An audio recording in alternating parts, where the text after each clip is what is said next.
Welcome to the Win, Make, Give podcast. It's Chad Hyams here and Bob Stewart there. Bob, how are you doing today? I don't know where I'm at, Chad. I've been traveling. I've been flying around. I got home last night like at midnight. I'm good, but I'm a little bit disoriented. I'm not gonna lie. Ooh. Was it time zone travel? Because that's always fun.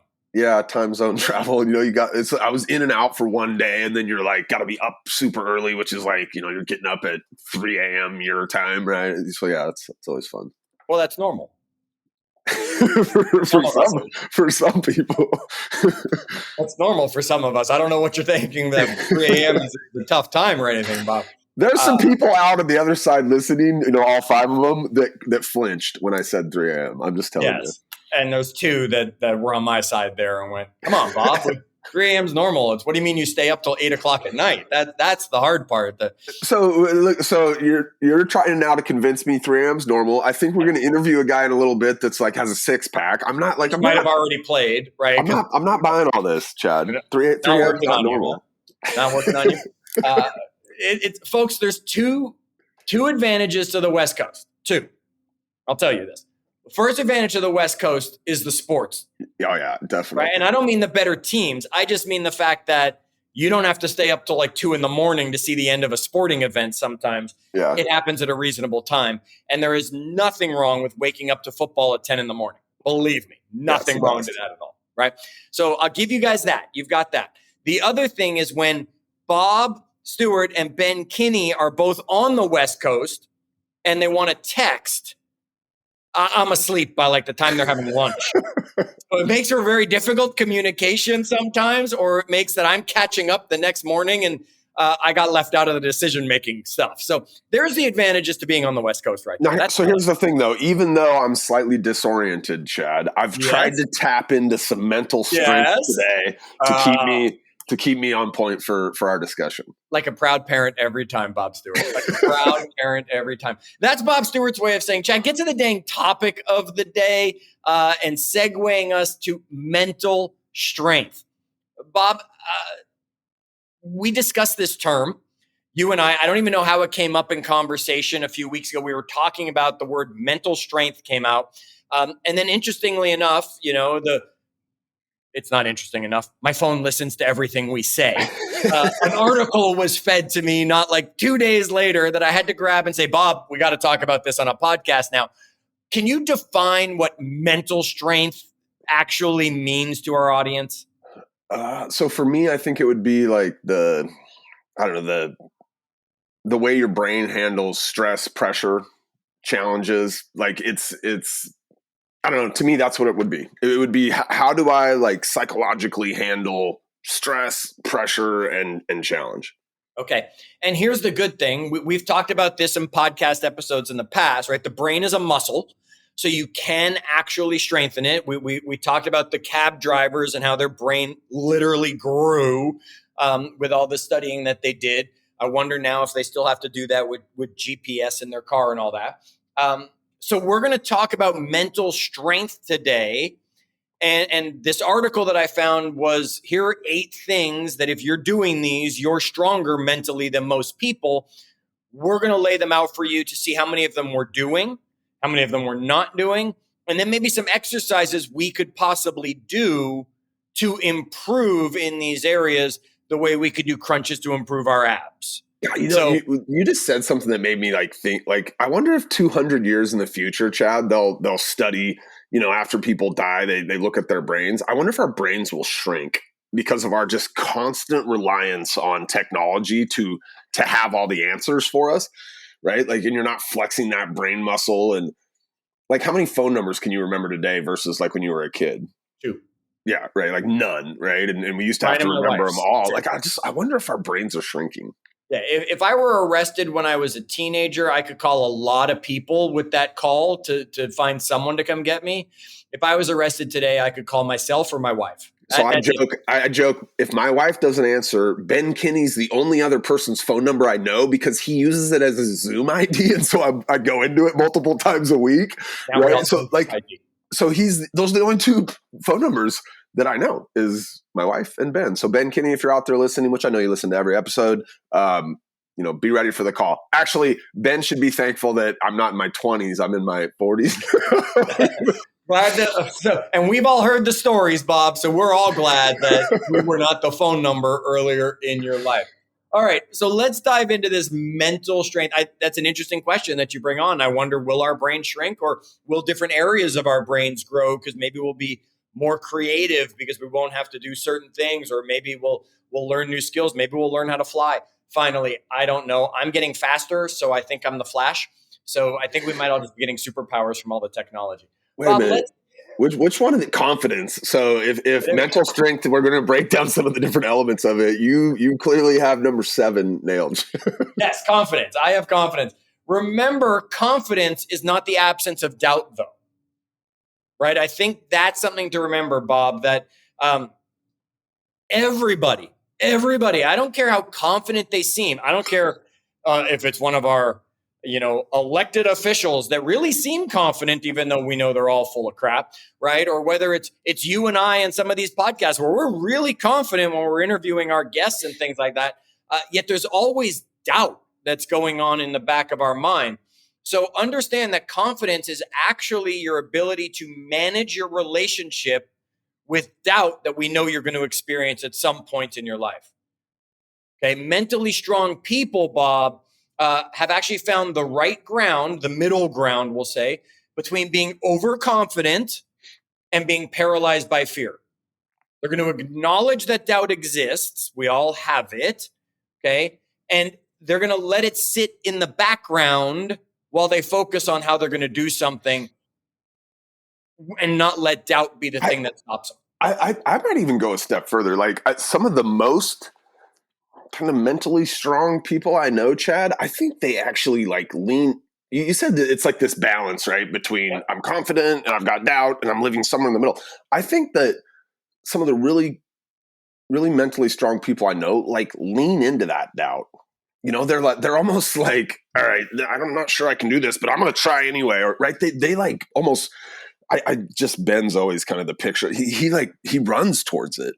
He's like, I don't know, that seems uncomfortable. I'm not sure I can do that. I'm going to go do that. Right. So absolutely, you're definitely like that doubt's always there. But I think some of the really mentally strong amongst us actually take that as a thing they need. Like if you have doubt in that area, you should probably go learn up on it if it's important, right? If that area is important. Yeah, I think that's a great point, Bob. And I think it's the confidence that someone like Ben has in himself and in his track record to be able to say, hey, there's doubt. I'm not letting it stop me from getting where I want to go. At the same time, he's not sitting there overconfidently saying, well, this is going to be easy, right? I got this handled, no problem. Mentally strong people know that confidence is not the absence of doubt. Both can exist, Bob. Yeah, for sure. All right. So how about emotions? Let's go right to it. I think this is the key of mental strength. I think this is where most people probably suffer the most, Bob. And it's the fact that we can't step away from our emotions, right? I don't care how many different sayings there are for it, right? But you can't put your emotions aside. And people say it all the time. Look, Bob, put your emotions aside and let's have this conversation, right? It can't be done. Mentally strong people know what triggers them. And Bob, I'm using you as an example right here. You've done a lot of work in this area as we've been, joked about, and you've shared over years now with your therapist on your anger issues that you've had. It doesn't mean you don't still get triggered. It means that you're aware of the emotional trigger and you don't let it instantly overcome you, kind of Incredible Hulk style that you just turn into this monster. You catch those emotions. You consider that, hey, it's probably not good to express them right now. And you use the right words or walk away or whatever. I try. Let's just get that out. I try. So this article we're talking about, written by a guy named Scott Moutz, and I like the way that he uses a phrase in here. He calls it the 3 C's. It's catch it, check it, change it. And so for me, like the therapy, right, is all about identifying, catching it, right? And when you think about like catching a ball, right, what do you do after you catch it? you hold it for a second, right? You kind of, and then he says, check it. You might even look at, but I'm not just catching it immediately, throwing it back. And, for most of my life, it's like, boom, got that emotion. It's coming right out. But it's that processing, the slowing down a little bit. And that takes, in some cases, an amazing amount of mental fortitude. Strength. Yeah. I don't know. Strength, right? That's what we're talking about, being mentally strong. And you have shown a lot of growth in that. Now, here's the thing, like you said, tried to do it, right? And I don't like the word, but tried, because I'll joke with you for the rest of our relationship about, one comment that I made at an event that you got about 7 text messages instantly for, and it took you about 4 seconds to be like yelling at me from, I don't even remember where you were, like Hawaii. Mexico. Yeah, Mexico. You're on a beach in Mexico, and it became more important to yell at me for something because I jokingly made a comment. Yeah, like I should have caught that one and and put it aside and had another drink. Yeah, totally. Because Ben and I were just laughing at you. But look, and it's not just you we can make fun, right? I pick on me as well, hopefully enough. When we were going through the move that Nita and I were going through and the contract, and folks, I'm telling you, if you're in real estate, forget CE credits. You need to move once every 3 years. That's way more informative and educational than any CE credit's going to teach you. Yet when we were continuously getting knocked down, Bob, this failed, right? Like an emotion came, a comment came at me, triggered me, and bounced right back. And Nita and I were getting at each other. I was getting at our agent, right? I would get at freaking the person at the gas station. It didn't matter. It's that whole strength thing. Now that I'm in a situation where I'm calmer, that's past me, I'm beyond that. When something comes at me, I can catch it and check it, like you said, before I have to change it to send it back. It's something that, folks, this is also with fatigue. So just like your muscles, you do curls all day, your arms are going to be tired. You run a long distance, your legs are going to be tired. If you use your mental strength that we're talking about here again and again, Bob, it's going to get tired, and you have to have recovery to be able to build that strength back up. Yeah, look, I totally agree. Right? Like how many of us, when we're a little bit more tired, we're more likely to snap or to not catch that emotion and put it in check and respond like an adult, right? Like a lot of us, when we're tired, we just go, and then it's, I'm sorry, I'm tired. But I think, people that really display mental toughness, they realize that it's not a function of like, I'm mentally tough at 8 a.m. when I had a good night's sleep, but they try to be consistent with that throughout the day. Yeah, it's hard. Hangry has become a word for a reason, right? I mean, that's mental strength is gone because our body is using whatever energy it has left just to be functioning.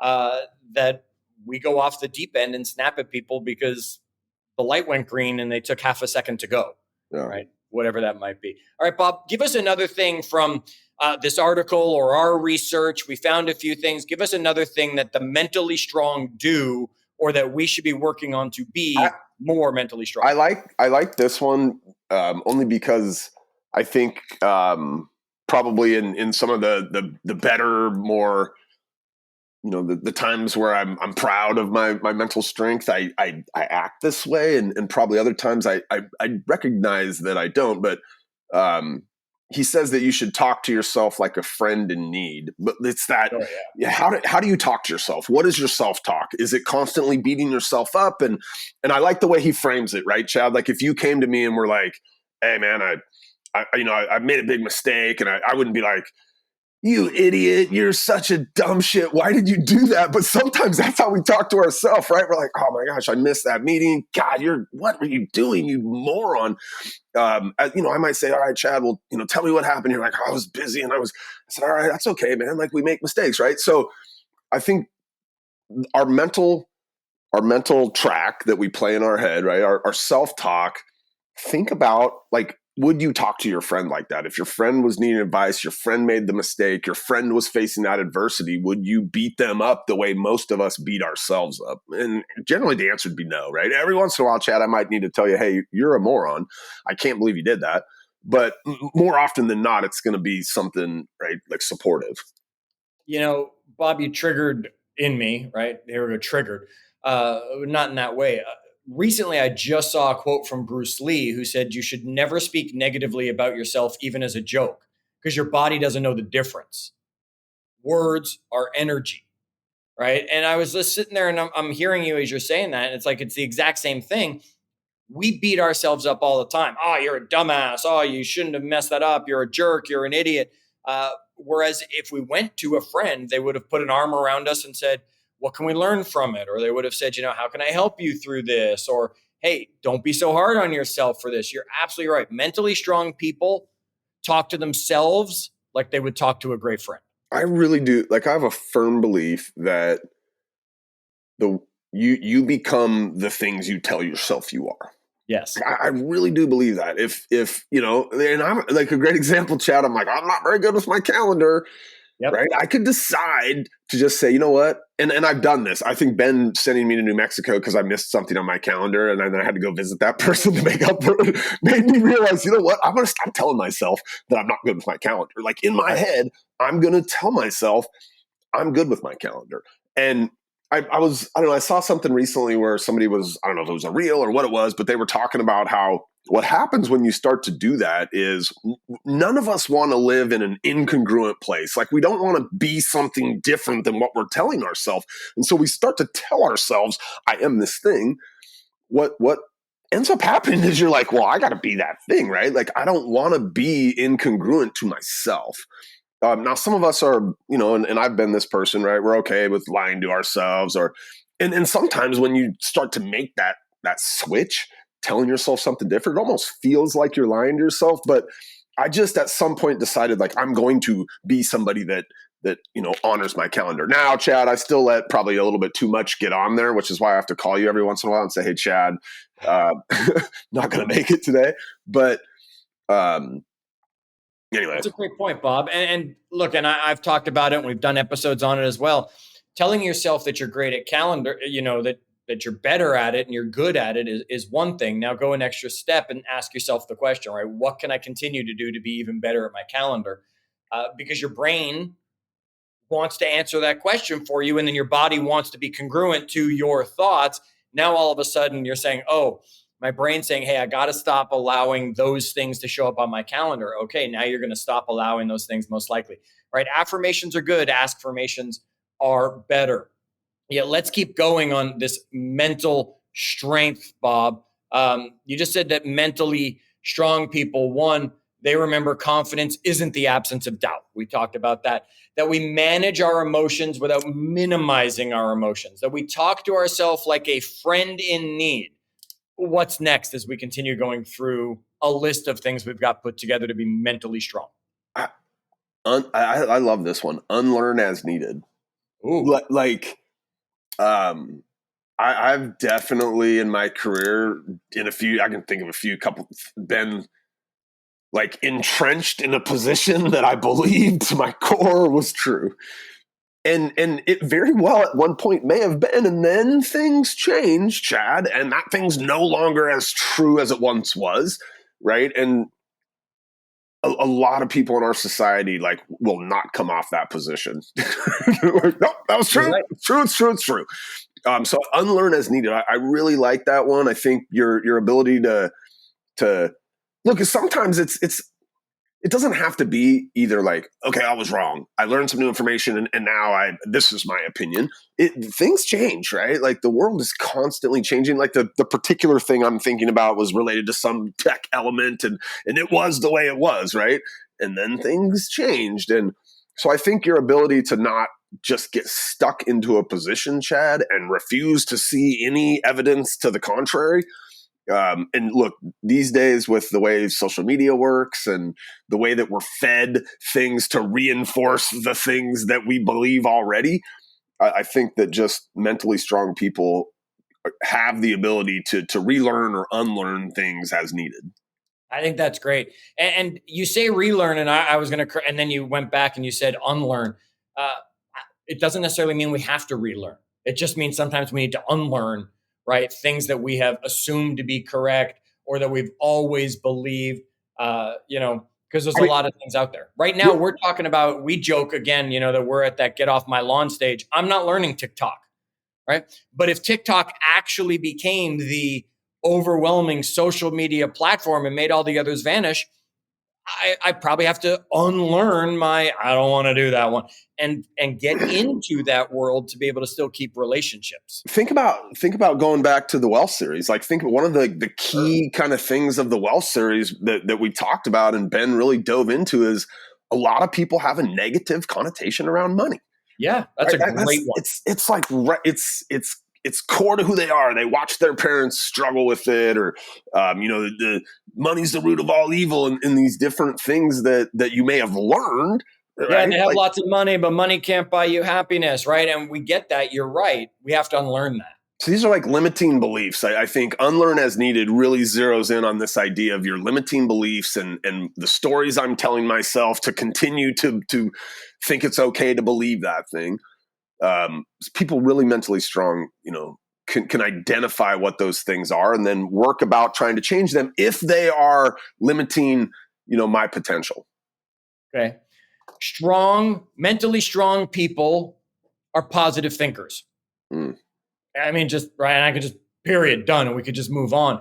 But they don't get on, the complain train, right? They don't play that game where everyone starts complaining, so they're going to start to complain. They're the ones who are always bringing that positivity to things. I'm not saying they're wearing rose-colored glasses and that they think the world is, some strange way. It's not. Yet they're bringing encouragement. They're bringing positivity, right? They're bringing that gratitude into things because they're positive thinkers. They have that optimistic output that says it could be better, right? That's mentally strong people. So are you doing it? Are you unlearning when what's needed, like Bob just said? Are you being that encouraging, positive thinking force around? These are two more things to add to the list of things mentally strong people do. Yeah, I think some good advice he gives in the article is the idea that the more specific that encouragement and that positivity is, the better, Chad, right? It's not just bouncing through the office like, it's a great day. Hey, hey, how are you doing? You looking good? Hey, whoa, I heard you're killing it, right? It's Connor. Hey, man, I heard yesterday that you were the top sales guy last month, man. Like you beat everybody else by 8, dude. You crushed it, right? Like that type of encouragement, Chad, is much more powerful, right? It leaves the person on the other end of my mentally strong connection, right, feeling like, oh my gosh, like he cared enough to know that. That's a great point, right? It's that authenticity, it's that specificity that can come with it. It's not just, again, rose-colored glasses and you're walking around with this, I'm positive, and yay, it's all rainbows and unicorns. It's the, hey, encouraging here, encouraging there, optimistic attitude, but having specifics that ground you to it, not just being vague in general will make a difference. Bob, give me another thing that mentally strong people do, or we could work on doing better to get mentally stronger. I think I really learned this one early on from one of my first kind of co-founders, Jonathan Washburn. Mentally strong people don't let the daily grind get them down. Oh yeah. I used to, when we were like early on building our first company, I used to really get like, I don't know, distraught's maybe not the right word, but man, I would just feel wiped out a lot of days, right? And I just remember him telling me like, hey, like, come on, man, like we're just going to work again today. And he pulled me through that because I think that he had a lot of kind of entrepreneurial mental strength. But man, the daily grind can get you down. One of the things that, gratitude, Chad, I think is a way that we can minimize that, looking for the gratitude inside of things. I think every once in a while, and I wouldn't suggest doing this often, but every once in a while, give yourself permission to kind of look back and see how far you've come. We've been able to do that in a couple kind of key spots along the way. And so I don't know, just the daily grind can get you down. I think mentally strong people find a way because we're all grinding, right? Yes. Whether you decide that you are or you're not, if you're building something cool and good and a life worth living, like you're grinding in some way. And you got to find some way to have comfort in that. It's self-discipline, right? We have to have that discipline that's in there, which has us stay committed to goals, and therefore we'll make choices that you said that make us, that we want to be congruent with our thoughts and all of that, which help with that daily grind. So that's a great one for mental strength. And Bob, I'll add one more, and then we'll get some final thoughts from you. That change is happening for you, not to you. Right? Mentally strong people will act that changes for them, not changes happening to them. And so many people are like, oh, this is changing, right? And that's changing. And it's a negative. Mentally strong people will see change as a jumping off point for something new, or a way that I can improve myself, or, oh, that changed. Okay, well, I guess I'm going to learn how that works better, or I'm going to learn about this new tool, or I'm going to learn about, instead of, it's negative and I want it to go back to the old way. Hey, Chad, you and I are both in the real estate industry in some way, kind of connected to it. And there's this massive change happening right now with buyer agent commissions, right? And you can go on any given day into a Facebook group, right? And you can literally spot the mentally strong and the people who this thing is happening to them, right? This thing's happening to them people are just up in arms. And the mentally strong are in there like, okay, the opportunity here is awesome. Now I get to set my pay as the buyer's agent. Before I had to just take whatever the listing agent was giving. Now I get to take control of it. And the mentally strong are like lining up against this change in a way. It's really, you can just see it unfolding in this group around this really big change right now. And this is like fully on display. That's a great example of it for people that are in the real estate industry. And then there's people like me. I don't know if this makes me mentally strong or if this makes me mentally weak, but I'm saying I'm not even acknowledging that the change is happening until the change happens. Right? Because soapbox moment, right? I'm sick and tired of everybody telling me about this. There's countersuits already in place. The lawsuit that's out there, for those that are aware of what's going on, it's not beneficial in the way they were hoping to make it beneficial. It's not going to go through the way that it's going through. There's still more changes to happen. Wait and see what the changes are. Again, I don't know. Does that make me mentally strong? Does that make me mentally weak?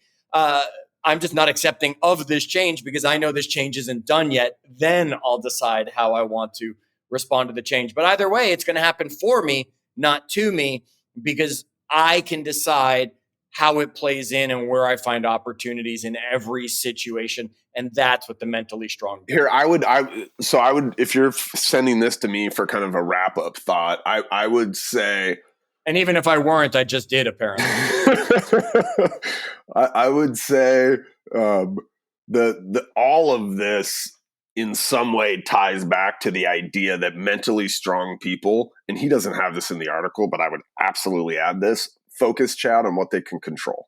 Yes. And so you, in that scenario there that you just painted, you're like, there's all this stuff going on and it's not over and the changes are happening.